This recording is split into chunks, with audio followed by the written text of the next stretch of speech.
Ωραία, θα ζωγραφίσουμε σήμερα, δεν είναι εδώ η γιαγιά μου. Οπότε σήμερα θα ζωγραφίσουμε μαζί. Ωραία, δεν ξέρω τι ακριβώς, θα κάνουμε βασικά την προσωπογραφία, μια προσωπογραφία.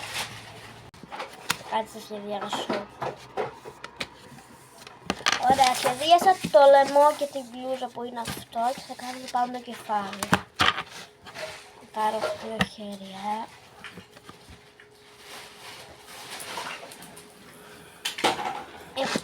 Βγήκε, μη πω πως βγήκε. Άλλο. Δεν πρόκειται. Δεν πρόκειται. Βασικά βρήκα μια άλλη ιδέα. Θα κάνουμε μια κοπέλα που θα τη βάψουμε με καλλιντικά. Θα κάνω ένα κεφάλι. Λίγο μεγάλο. Ωραία. Να το. Θα κάνω μάτια, στόμα και μύτη. Μισό λεπτό. Να δει εδώ. Να έκαμε το κεφάλι της. Έχει 2 τέτοια, 2 κοτσιδάκια. Το κοτσιδάκια. Ναι, καταλάβετε αυτά τα... ναι. Και πρώτα θα τη βάλω λίγο ρούζ. Πού το ρούζ. Βάλω από εδώ. Αυτό εδώ. Ίσως να πάρει το πινελάκι. Και αυτό εδώ πέρα θα είναι για σκιά. Θα βάλω λίγο από αυτό.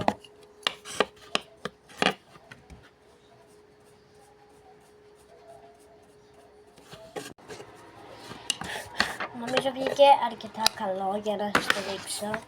Κοιτάξτε. Ωραία. Θα σας ζωγραφίσω και φρύδια.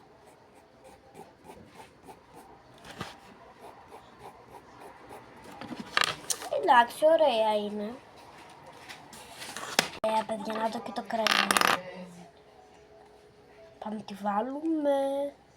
Άλλα κραγιό, να το, δεν ξέρω αν φαίνεται καλά στην κάμερα εδώ το διαχωριστικό. Δεν φαίνεται καλά, φαίνεται μουτζουρωμένο, αλλά κανονικά είναι ωραίο. Κάτσε μισό να κάνω το περίγραφο. Φαίνεται λιγάκι καλύτερα, αλλά δεν φαίνεται στη μέση. Να, τώρα φαίνεται το διαχωριστικό. Να, αυτό είναι. Τώρα θα βάλουμε λίγο ρούζ. Λίγο από αυτό.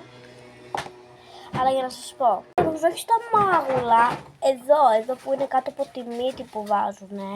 Θα σας δείξω πολύ στο κάτω. Για να το έκανα, είναι αυτό εδώ πέρα.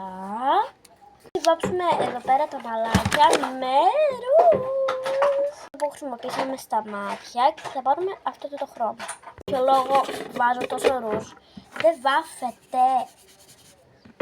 Τέλει είναι αυτό εδώ. Άμα σας άρεσε, πάρε like και κουδουνάκι. Γεια σας!